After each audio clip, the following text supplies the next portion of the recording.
Thank you very much. So tonight I'm going to present on the role of exercise post-operatively and why it's important for us to do them to lead a healthy and fit life. And so exercise really is critical to pre and post-op exercise and fitness.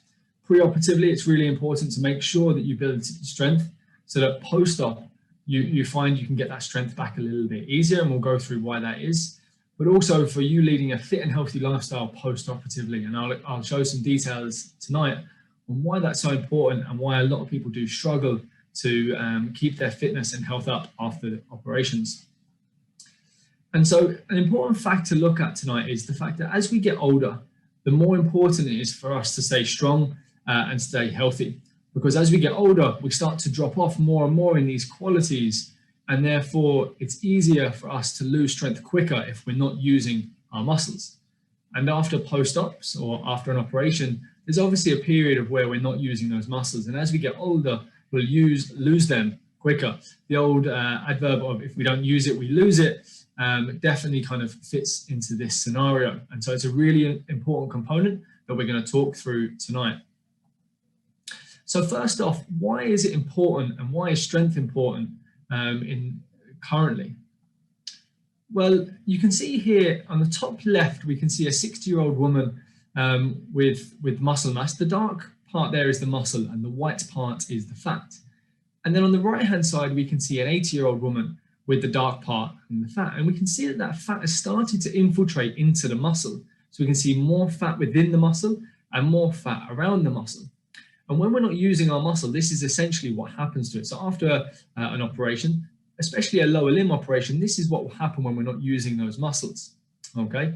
And we can see on the graph below that as we age, as we kind of get to around about 30, we can start to see that decline in a muscle's what we call cross-sectional area, the amount of muscle that we have, okay? And what that depicts is the amount of non-contractile elements to that muscle. So that's the fat, the adipose tissue, the collagen, things that don't help us in our day-to-day lives, going up and down the stairs, standing up from a chair, etc. And unfortunately, as I said, as we age, we lose this. Having said that, we can do a lot to make sure that A, we don't lose it, or B, we stifle the amount that we're losing it by. And this has been shown across the board and in cross populations. So even people who are even in hospital have been shown to really improve their cross-sectional area, their strength and their function. And even people in care homes have been shown to show up to 80% improvements in muscular strength when they start a strength training program. So it really is for everybody, not just for young, fit and healthy people. And so it doesn't have to be the case that we see this big drop off. So it's absolutely reversible. And what we can see here is a picture that was done by a study called Robileski in 2011 that shows a 40-year-old triathlete at the top there. You can see the great muscle quality that he has with the slight little bit of fat around the outside. We can then see a 74-year-old sedentary man who's not doing much exercise below that. And what you can see there is that the fat around the muscle is much larger, but the fat running through the muscle is also a much higher percentage. And then at the bottom, we can see a 70-year-old triathlete. So we can see that the 70-year-old triathlete looks much the same as the 40-year-old triathlete, maybe not even better. And whilst he may not be as strong or as fast, his muscle quality is still just as good. And so it's absolutely available for everybody to improve to this level. And it's really important that we understand that. But then why is strength itself so important? Well, strength has a really strong correlation with mortality. The stronger we are, the less likelihood we are of essentially passing away or dying. And so we can see that in big population cohorts, stronger people tend to live for longer, tend to live healthier lifestyles, and tend to do the things they love for longer. So if we're stronger, we tend to walk for longer. We tend to play tennis for a few extra years, golf for a few extra years. So it's really important that we make sure we maintain our strength. And strength has been shown to correlate with reduced risk in nearly every category, including cardiovascular disease, in terms of risk and mortality. So it's really important that we stay strong, okay? And lots of studies have shown that actually if we can keep the whole body strong, not just the upper body or not just the lower body, but the total body, is what's really important. So having a whole body workout, something that strengthens all the different regions of your body, is really important.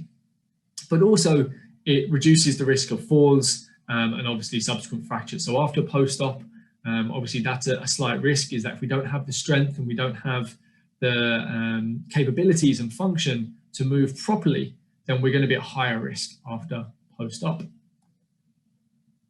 And so if we now kind of know that strength is really important, and strength post-operatively is really important, because we're going to lose muscle mass on that one side, and we may lose function if we're not really careful, how is the best way to go about getting that strength back? Well, on this study, they looked at people who'd done just a control, which was no exercise, endurance exercise, and then strengthening resistance training exercise. And what we can see is that the strengthening and resistance training with the endurance had the best results. So we can see that top one there in green had the best percentage improvement over 10 and 21 weeks. And we can see nearly a 20% improvement in that group over 20 weeks, which is fantastic. A percentage improvement every single week that you're doing some form of strength and endurance training, which is fantastic. And we can see that in both the lower body and in the upper body, which is really important as well. And then when we look at certain conditions, we see that strength training is really important, and knee OA is probably one of the most prevalent. And we can see here that if we do some strength training with anybody who has knee osteoarthritis, which is a lot of people that have our knee replacements, we see that resistance training positively correlated with significant improvements in people's function. So people's self-reported function, the amount of walking they could do, stairs, hills, going up and down hills, massively improved with strength. And one of the common complaints that we have here is that people really struggle going up and down hill. Well, that is one of the key ones where strength will massively help you. So if you are stronger, you will find it much easier going downhill than if you're not strong. And that's because when we go downhill, we start to compress the joint, we load the joint more going downhill. So we need to be stronger to deal with those forces. We also saw decreases in pain as well as we get stronger, and a 17.5% improvement in function. And then the second study that was done on 500 people showed improved quadricep strength actually improved people's walking, and actually made people's walking better. And that's really important. We see a lot of people here who struggle with their walking, and actually pain may be secondary to the fact that they're struggling with function. And if they're struggling walking and going to the shops, strength is really the biggest port of call. So if function is your problem and you're finding actually the pain isn't the biggest issue, but function is the issue, then that's where we can really help, and that's where we can step in and get a strength program for you. But also we can stop, strength also helps you to stop offloading onto the other leg. So sometimes what we see is if we start to get sore on one side, we offload onto the other leg, and then that side gets sore. And that's where strengthening is really important, to make sure that doesn't happen for you. And so in a big meta-analysis of 2 million people, it's found that actually making sure your whole body was really strong was the biggest kind of way of reducing your risk of mortality, and actually was very comparable to actually just doing cardiovascular exercise. And obviously we all know how important it is to do cardiovascular exercise, and we'll touch on that in a minute, but not many people focus on strength. And so there's some very positive effects of strength in pre-op, especially in hip replacements. So in hip replacements, it's found that pre-op strength training, so doing a good bit of strength before you go into the operation, significantly improved your function post-operation. And people who done pre-op strengthening got back quicker after the operation. So it's a really good incentive if you're thinking about a hip replacement at any point in the future. There's massive benefits to doing some strength training beforehand. Okay, we found that pre-op quadricep exercises and pre-op quadricep strength, so the muscle on the front of your thigh, has a significant correlation with our post-ACL quadricep strength as well. So if you have it before, it's likely you will get it afterwards, but maybe it's not so easy if you don't have it before. And then there were significant effects 1 year post-operatively for those people who had knee replacements, especially when they were stronger. Okay, so everyone who was stronger had better post-op results at 1 year post than those that didn't have that strength. So it's very, very important, and there's lots of reasons why we should make sure we're doing some form of strength once or twice a week. And so that brings me on to why the World Health Organization approximately a couple of years ago changed their guidance. And what they said was actually everyone's doing the cardiovascular side of things, but actually we need strength in there. And they recognized that without strength, we can't do the cardiovascular exercise because maybe we're too sore, or maybe we have too much pain, or we lose function. So what they've now suggested is that we do strength training twice per week. And so they put out, and this is the UK version, very, very similar to the World Health Organization, where they put out that 2 strength sessions a week should be done for everybody to lead a healthy lifestyle. Okay, and alongside that, you'll see a few other bits. You'll see 150 minutes of light physical activity, or 75 minutes of vigorous physical activity, some form of balance training, and then to try and minimize how much time you spend doing nothing or just resting, and trying to make sure we lead just a generally healthy lifestyle. And that's really important, because obviously we know how important our steps are, our daily steps. We know that roughly we should be getting around about 7,000 daily steps. Anything above that is, in the research, seems to be a little bit, not too much, but doesn't make as much benefit. But after 7,000 steps, it seems to be intensity is more important. So making sure you're doing intense steps or getting the heart rate up a bit higher seems to be more important. But 7,000 is the amount that we want.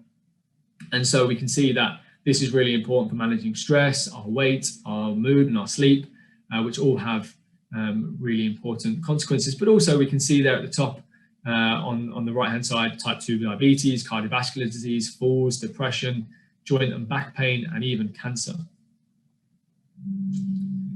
And so we know it's important to be strong. Okay, we've kind of gone through that, and we've hashed that one out. But now we want to have a look at cardiovascular fitness. And this has been very well documented, but I just wanted to go through a couple of points. So we can see here that this is a study that looks at your VO2 max. That's the amount of oxygen you can use, and is commonly used to kind of guide how fit you are, tell us how fit you are. And we want to know how many mils of oxygen you can use per kilo of your body weight. And we can see the top category, people that can use 37.1 mils per kilo, and that is the lowest amount they kind of can score, have the least number of deaths, versus people who are under maybe 27 had the highest amount of deaths. And so even a very small improvement in your VO2 max, aka your fitness, can have massive effects on your risk. And so whether it's a choice of, maybe going out for that walk, or maybe going for a little bit of extra exercise, we should always choose that option. No amount, however small it is a bad option. Okay, and that's why it's really important why post-operatively we get our strength back. But if we get our strength back, we can start to do some cardiovascular fitness. And that's also why, if maybe we have an ACL or we have a knee replacement, we should try and get back to maybe some arm bike, or we should get back to swimming as quick as we can, or back to cycling as quick as we can. Find an option that works for you, that allows you to raise the heart rate and work on that cardiovascular fitness. And so we would guide most of our patients here to be doing one low intensity cardiovascular session a week. So that could just be a long walk, that could be a very gentle cycle. It's just something that takes the heart rate up a couple of percent, maybe to around about 90 to 110 beats per minute, but it's individual for everyone. One medium intensity, so this could be a sport, it could be an easy sport. Golf is a perfect example where we're walking quite quickly. And then one high intensity session. And some examples of this that we use with all of our post-op patients would be bike-based sprints, fast walking uphill, arm bike in the gym when they're back open, hopefully at some point, or maybe even some sprint-based swimming where they do 2 lengths as fast as they can and rest after that. We also have some people in the pools doing, aqua aerobics, but working really hard for 30 seconds and relaxing for 30 seconds. So there's lots of different options out there for you to try and find that cardiovascular work that we may need. And so that brings me on to why is that important? Well, keeping BMI, our body mass index, and keeping our weight down after post-op is really important. 60 to 70% of people have been found to gain weight post-hip replacement, and only 5% of people actually lose weight after a knee replacement. So it's really important, because with a knee replacement, we can be incapacitated for a significant period. So it's really important that afterwards we make sure that we're conscious that we need to lose any weight that we may have gained pre-op or post-op. And so making sure that we're leading a fit and healthy lifestyle is really important for that, because BMI is one of the biggest correlators with, again, our mortality and leading a fit and healthy lifestyle. So if we can make sure that after operations we're heading in the right direction, we're increasing our physical activity, we're getting strong, we're maybe counting our calories to make sure we're not eating too much because we're not doing as much exercise, then we should have really, or that will give us really positive effects. And so if we can get the BMI down or keep it the same throughout this period, it'll be massively beneficial. But also adverse reactions post-operatively increase 35% if our weight is up towards maybe a quite heavier category. So we really want to make sure that pre-op we're in a good place, because that will minimize any chance of adverse reactions due to an operation. And we can see here that this is lots of different graphs here, but what we can see is essentially on each of those individual graphs, if our BMI is higher, then our risk goes up. So BMI is along the bottom of those small little graphs, and then the risk is on the left-hand side. And so you can look through yourselves, and these slides will be around afterwards for people to have a look at. But you can see that your risk does significantly increase if that BMI goes up, especially in the middle here of this table, where you can see the cardiovascular diseases. We can also see some of the cancers also, not all, but some of them go up, especially our kidney cancer and other bits and pieces. So it's really important that we keep our BMI in a good place, or at least minimize it as best as we can, and really lead a fit and healthy lifestyle. There's so many positives to doing that. And so that's what led us to start our Fit for Life. So we had Fit for Life, and we've recently done a Fit for Life, Fit for Golf campaign. We also have our Fit for Life strength conditioning programs. And that's to help people pre and post-op to really try and improve their lifestyle, improve their wellness. And we offer sessions here that people come in for pre-op and post-op to really make sure they're maximizing their strength, really improving their fitness. And we run that here for anybody who would be interested in that. That's something that we run here at the clinic over in the sports medicine building, and you can inquire using the email today as well. But on that, we've also created a fitness lab weekly guidance and targets that you can all download after this, that you can stick up on the wall, or you can pop in the diary, and you can tick off when you get everything done. And what you'll see there is 150 minutes of low intensity exercise, or 75 minutes of moderate or vigorous intensity exercise, 2 strength sessions per week, a little bit of balance and mobility. So that could be Pilates, that could be yoga, even your golf could count as that, or tennis.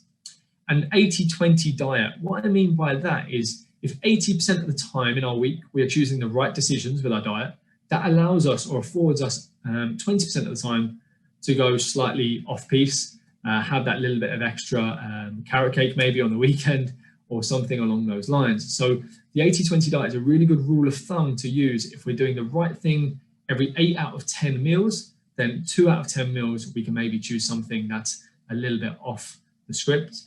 Our 7,000 steps each and every day is a baseline, and then a little bit of extra protein with lunch or dinner. This helps support muscle strength. This helps support muscle function and muscle growth. So if we're doing our strength training, we're looking to recover post-op, and make sure our muscles are back into good quality, protein is essential.